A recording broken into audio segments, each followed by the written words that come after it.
Yeah, thank you, Karen, and good afternoon, everyone. As Karen indicated, my name is Tom VanArsdall, and I am a consultant in Washington, D.C. I'm Director of Public Policy for the Pollinator Partnership, and the partnership is basically, our mode of action is in our name. We try to foster partnerships, various stakeholders working together for the benefit of pollinators. And two of our signature initiatives are the North American Pollinator Protection Campaign, and that's a tri-national collaboration including stakeholders from the U.S., Mexico, and Canada. I like to say that in this town, people are paid to be paranoid and fight with each other. NAPSI tries to break that mold by getting people who will agree to set aside their differences at the door, come together and work for the art of the possible. What can we do to make things better, even though we may still be fighting outside the tent?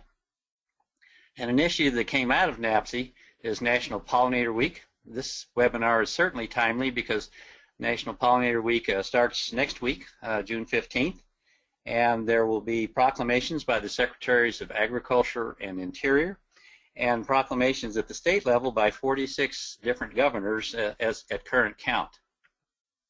Some of the NAPSI partners, you can see the logos on here. I'm not going to try to go through them, but it's a number of stakeholders, including agency officials, nonprofits, researchers, important part of that, and businesses, including agriculture. Some of the initiatives that we're involved in, you can see highlighted here. Just a couple of brief mentions. The Pollinator Partnership has played a significant role over the past year in the creation of the Presidential Memorandum. That was the culmination of an 8-year effort on our part, and we were glad to contribute to that. And now that we have a strategy put out, we hope to play a partnership role both with our own organization and those that we collaborate with to help make that strategy a success. The SHARE initiative is something that we have developed basically to help profile people's actions on the landscape. It's been upgraded to fit with the White House strategy, and our goal is 1 million dots on the map of people taking actions on their landscape to protect pollinators and their habitat.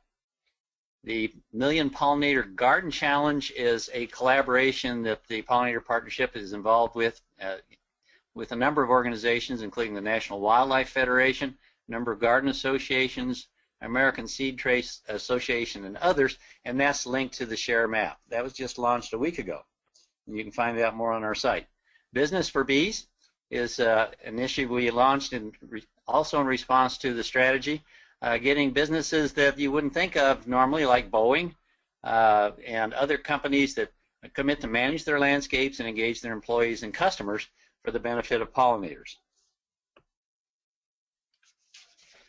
Well, we know that the White House strategy, the pollinator health strategy, has a number of goals. The key is that there are outcomes that are heavily dependent on, number one, partnerships, and number two, a research action plan. The administration, the White House, and all the agencies involved recognize that you need the sound scientific underpinnings. And as I look at it, research is a means to an important end. Another hat I wear is Executive Director of the National Coalition for Food and Agricultural Research, and CFAIR is a valued member in that effort. We need to help people understand what that research can generate.